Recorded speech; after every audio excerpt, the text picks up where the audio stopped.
On today's show, the Hawks get their fifth win in the last 7 games and a strong one on the road in Philadelphia. We'll get into all of how they did it, a big lead early on, and then holding on for dear life down the stretch. We'll also talk about some stuff with regard to the deadline yesterday and some comments from Landry Fields at the end of the podcast, and we'll get into all of that and much more coming up. You are Locked On Hawks, your daily Atlanta Hawks podcast. Part of the Locked On Podcast Network. Your team every day.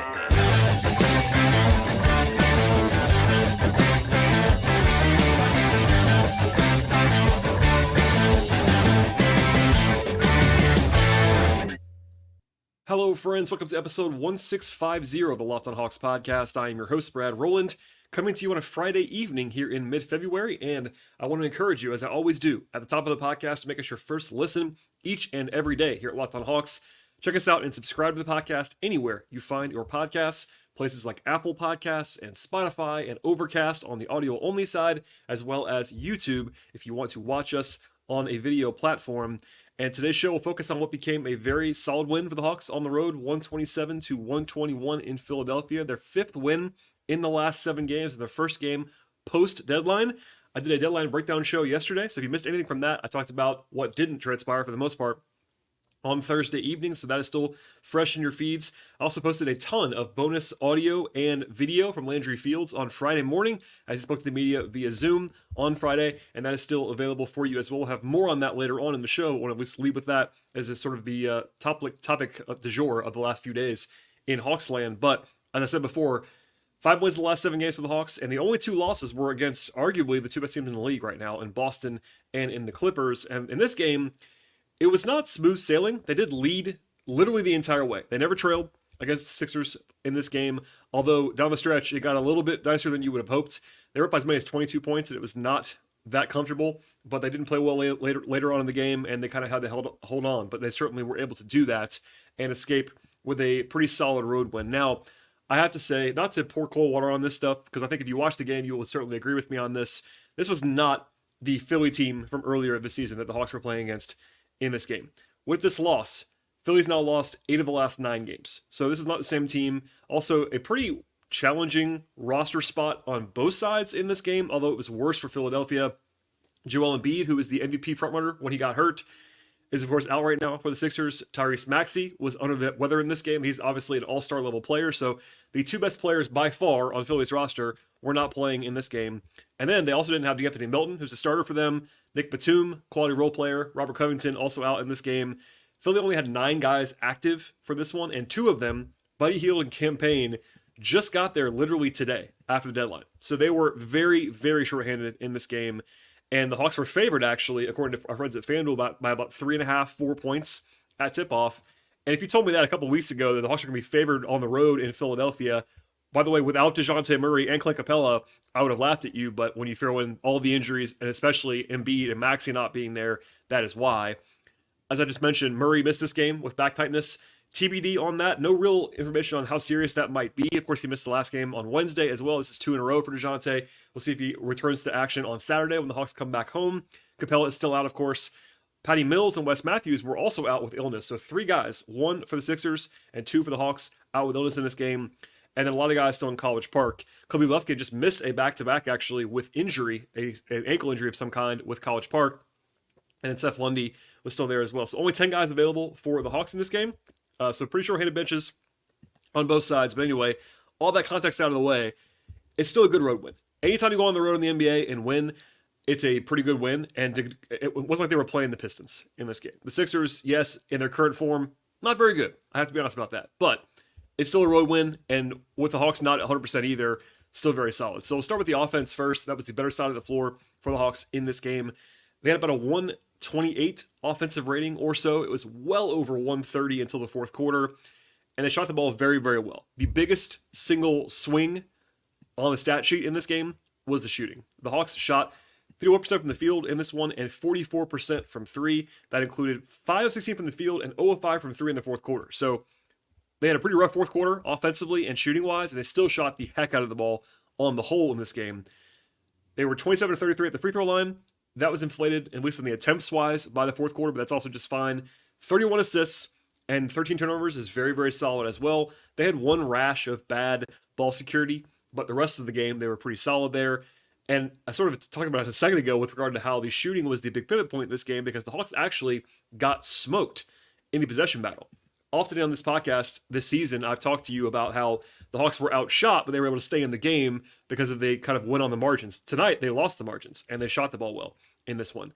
Kind of the inverse, anyway. 8 guys for the Hawks had 8 points or more. Trae had a big night, 37 and 12. We'll come back to that later on. Double-doubles from Jalen Johnson, Sadiq Bey. Okongwu had a good game as well with 21 points. So pretty balanced beyond just, Trae being a standout. But offensively, it was really solid. I have to say, Philadelphia's defense without Embiid, without Melton, not very good. Like their starting perimeter trio of Cam Payne, Buddy Hield, and Kelly Oubre is not fantastic defensively. Paul Reed is a solid enough backup center, but not really a huge rim protector at this point in time. So it was kind of free sledding a lot of the game for the Hawks, but still a pretty good offensive performance on the whole without DeJounte in particular. I guess, of course, he helps the offense so much when it comes to not allowing Trae to be triple teamed and carrying the offense with Trae out the floor, et cetera, et cetera. Defensively, it was not as strong as the offense. Obviously, that's not a huge surprise when you allow 120 plus to a shorthanded team, even in their own backyard.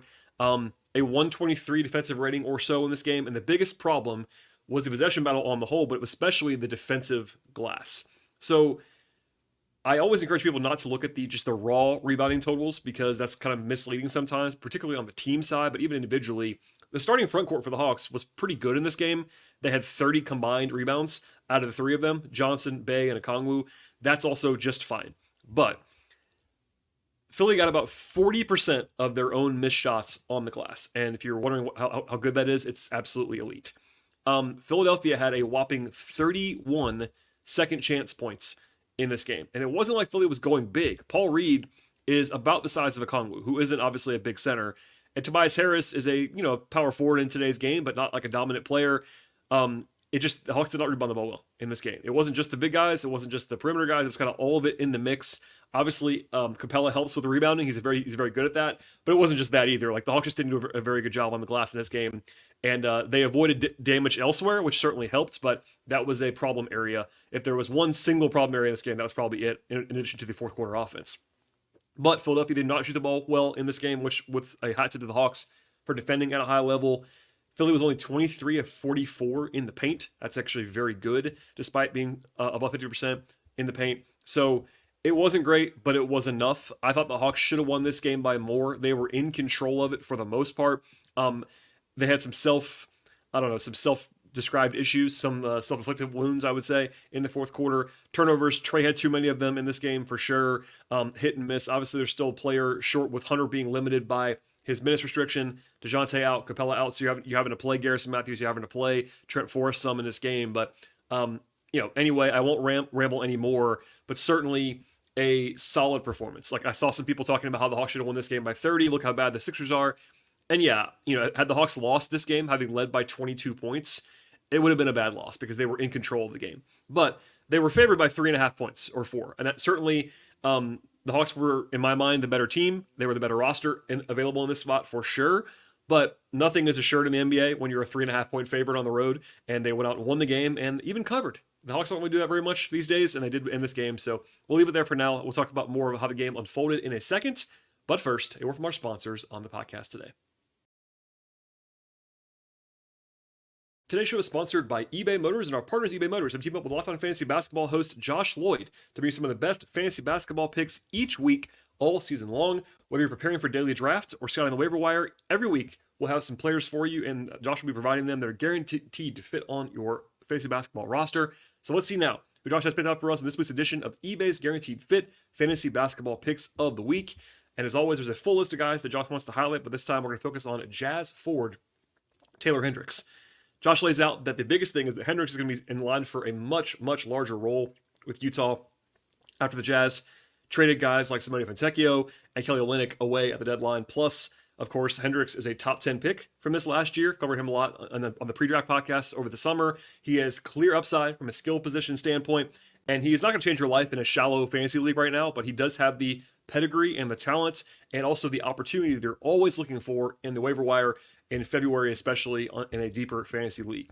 Josh Lloyd, again, from Lifetime Fantasy Basketball, is helping you win your fantasy championships, and eBay Motors knows that championship teams are all about making each player having to be a perfect fit for your roster. It's the same, by the way, for your vehicle. I'm on the road a ton for day job stuff and Hawk stuff and going to games all over the place, and there have been times in the past when I've had to find an upgrade for my car, even just a fixer part or two to keep things running on schedule. eBay Motors is the best possible place to do all of that. They have over 122 million parts for your number one ride. You can also make sure that your car or truck stays running smoothly with the folks at eBay Motors. They have brake kits and LED headlights and roof racks and bumpers.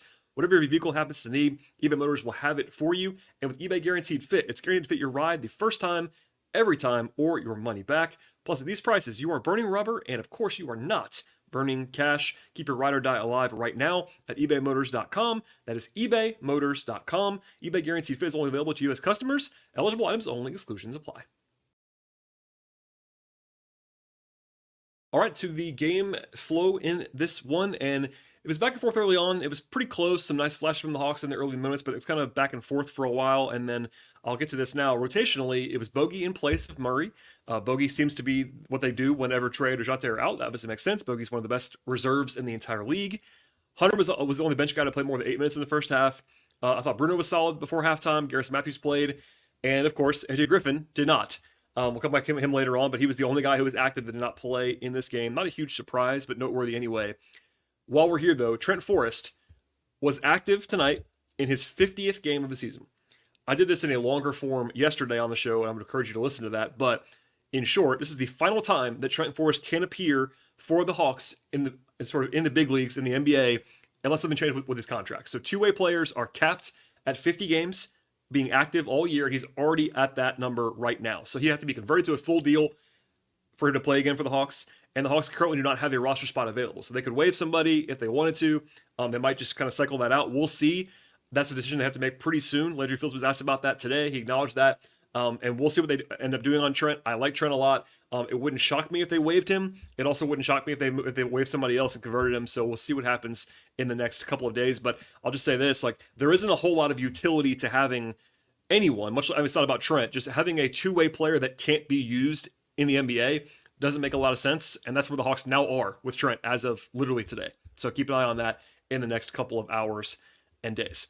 The Hawks made their first big run, a 7-0 run in the middle of the first quarter to go up by 9 points. They also had a late push to go up by 14 at the end of the first quarter. They were actually up 11 after 12 minutes. Jalen Johnson had a 5.55 first quarter. His numbers definitely trailed off from there. He only actually ended up with 11 points in the game, but you don't often see 5.55 quarters. So he's obviously, the flashes there are evident.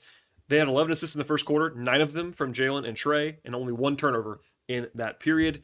Mostly kind of held their own early in the second quarter. There was an 11-2 run, though, by the Hawks mid-quarter in the second to go up by 21 points. They had threes from Okongwu and Bogey and Bay during that run. Late in the half, Philly got back within 14, and the Hawks actually closed closed the first half on a 3 by Trae Young to go up by 17. And really, the first half was like kind of a good microcosm of what this game could have been like had the Hawks played well the entire way. They had a 149 offensive rating in the first half to go up by 17 points. Obviously, they had the talent advantage against these Sixers, given what I said before about just how many guys were out for Philadelphia, how shorthanded they were, etc. But the Hawks also shot the heck out of the ball compared to Philadelphia, particularly in the first half, where Atlanta was 11 of 19 from 3 before halftime, and Philly was 4 of 20. So the Hawks already had the edge, in my opinion, roster-wise. And then they had 7 more threes than Philly on the same amount of attempts, basically. So that'll tell you why they're up by 17 points at halftime. By the way, Trae had 18 and 8 at half, and Okongwu had 17 points. It was actually Okongwu's biggest scoring half in about a calendar year. And in the second half, he did cool off scoring-wise, but certainly he was very productive in this one. And I mentioned it before, but the defensive rebounding was such a problem for the Hawks the whole game, but they allowed 22 second chance points in the first half.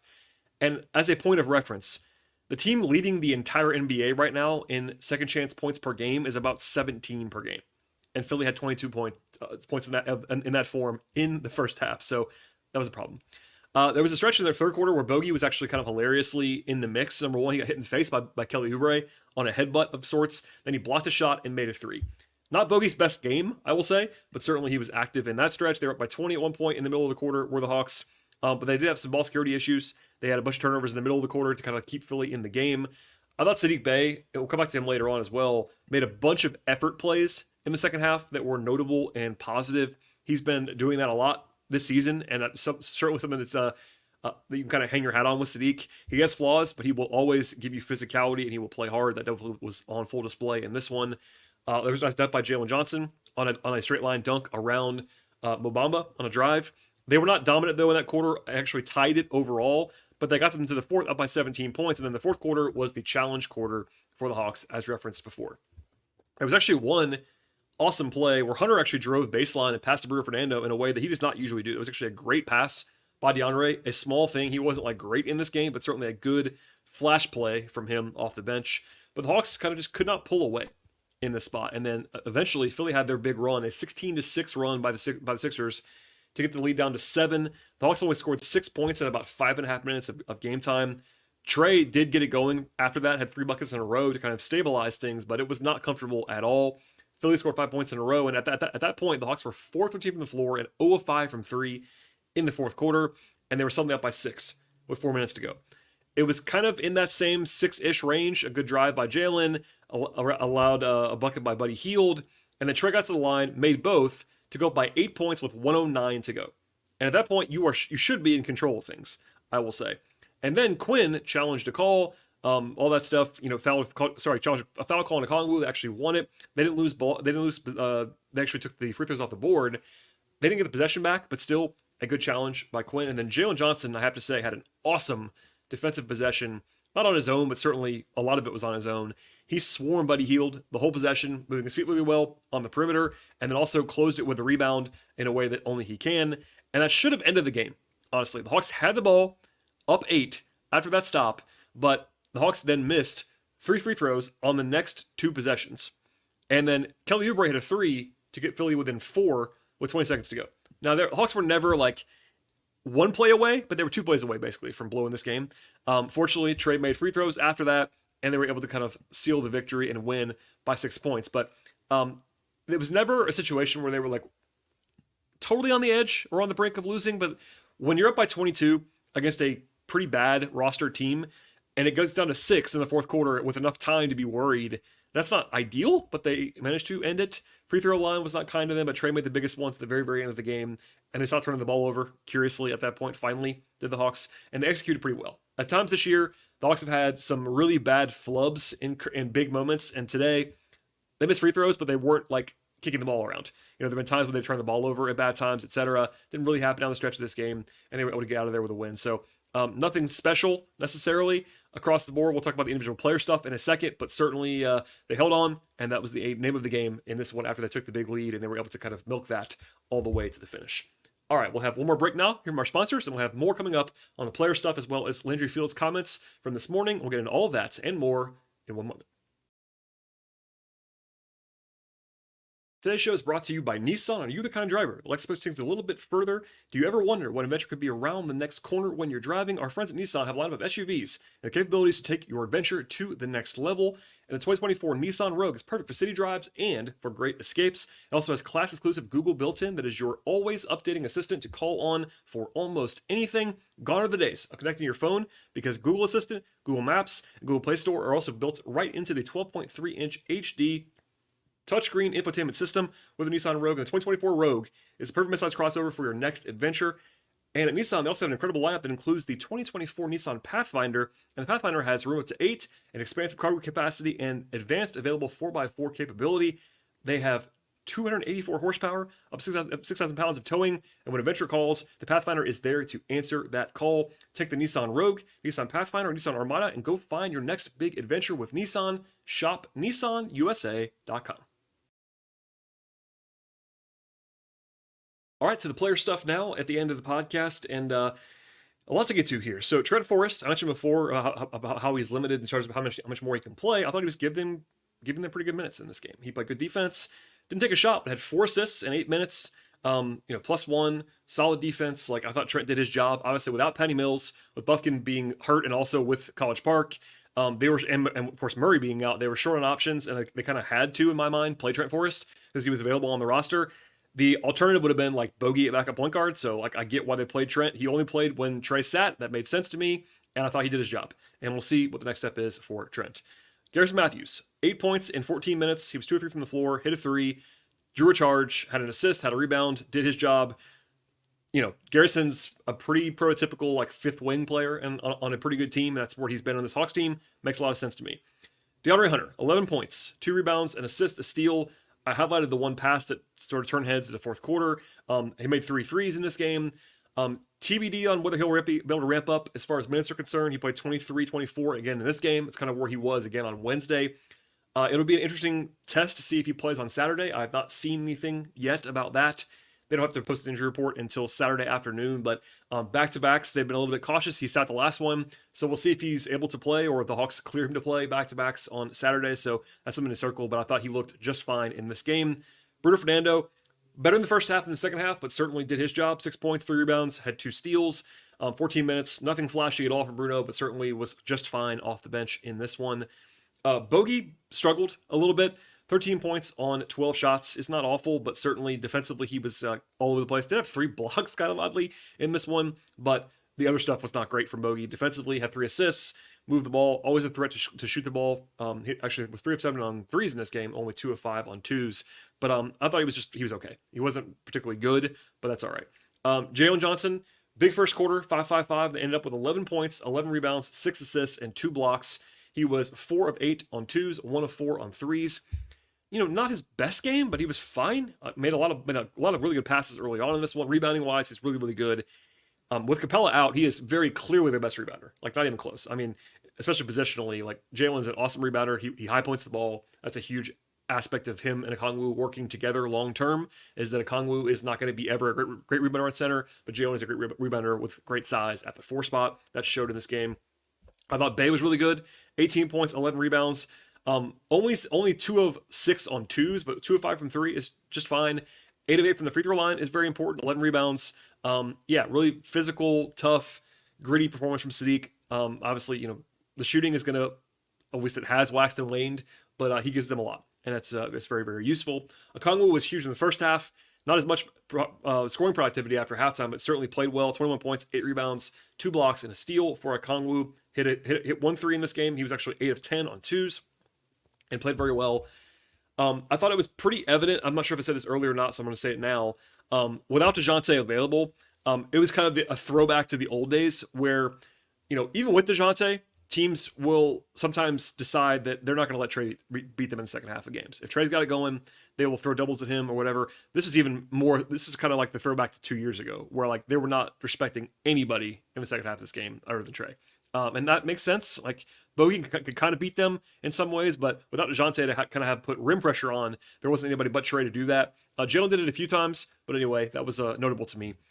And lastly, Trae Young. So 37 points, 12 assists for Trae. He did have a turnover issue in this game. He had 7. That's too many. I will always say, like, he's going to have 4 or 5 a game. And that's what a lot of superstars do. Most of them do, because they have the ball so much. But 7 was too many. He had a couple bad ones in the second half. He was not perfect in this game by any means. But 37 and 12 speaks for itself. He was 5 of 9 on twos. He was 5 of 12 on threes, which is good volume and good accuracy.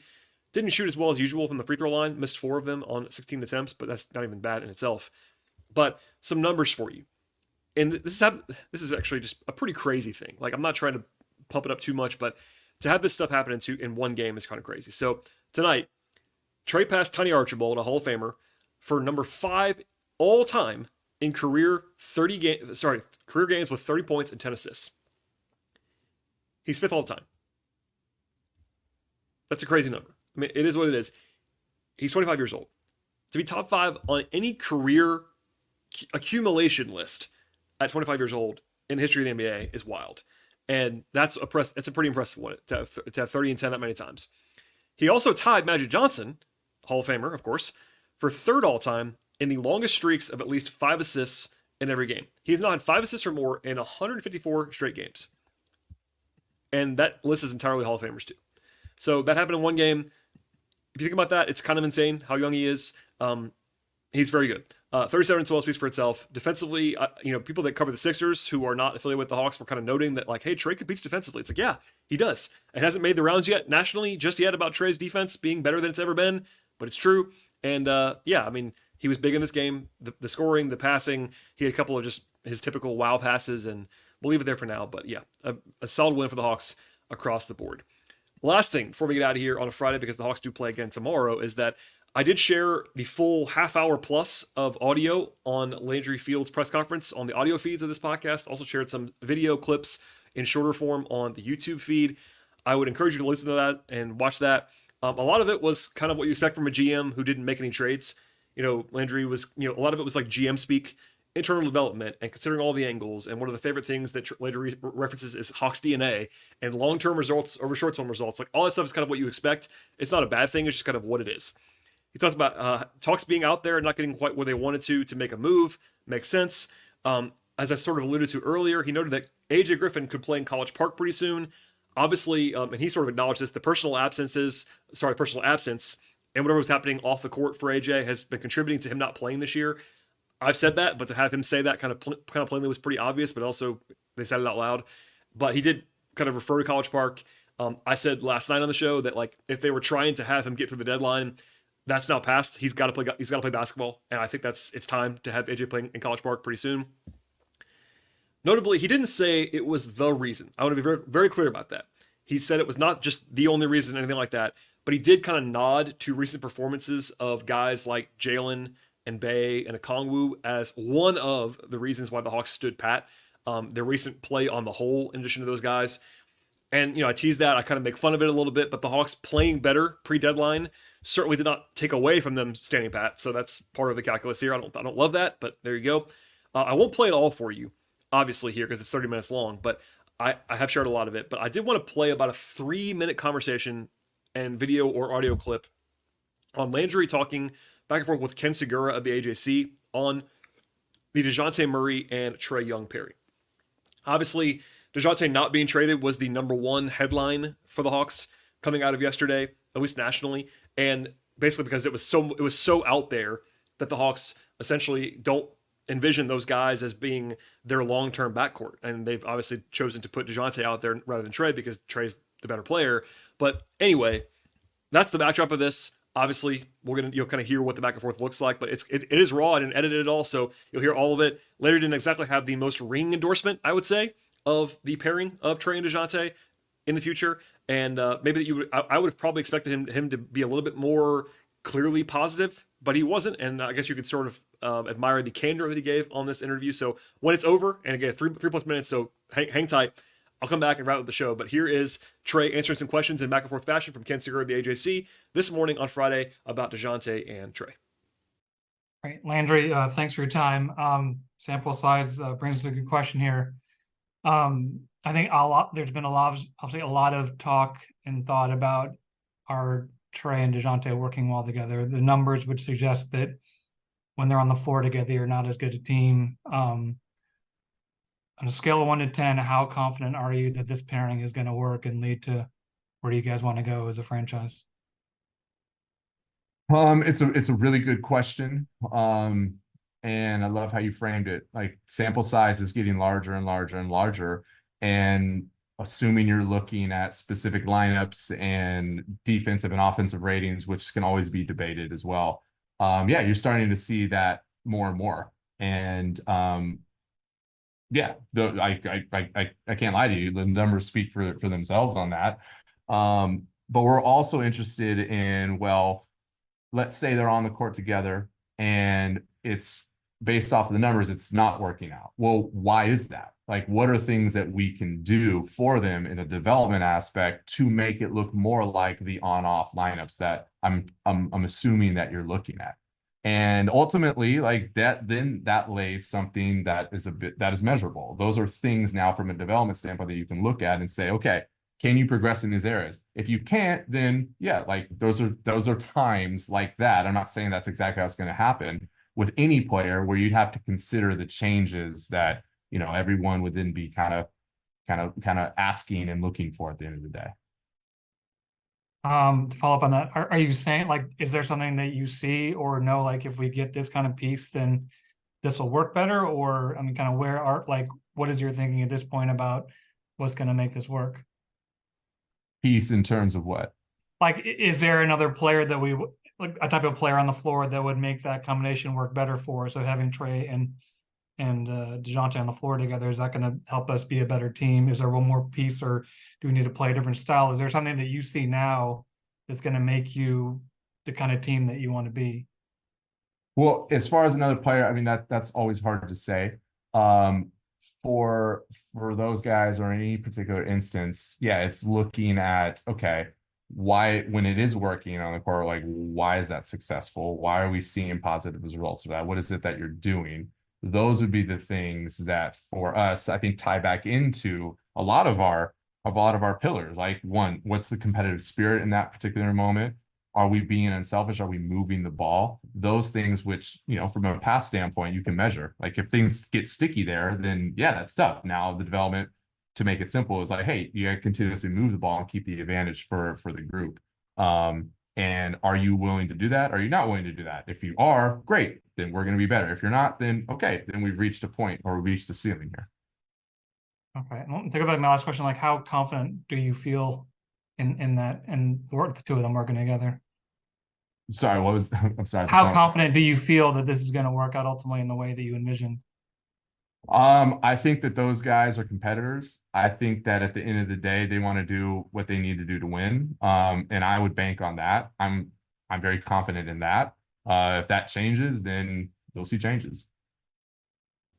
All right, so there you go.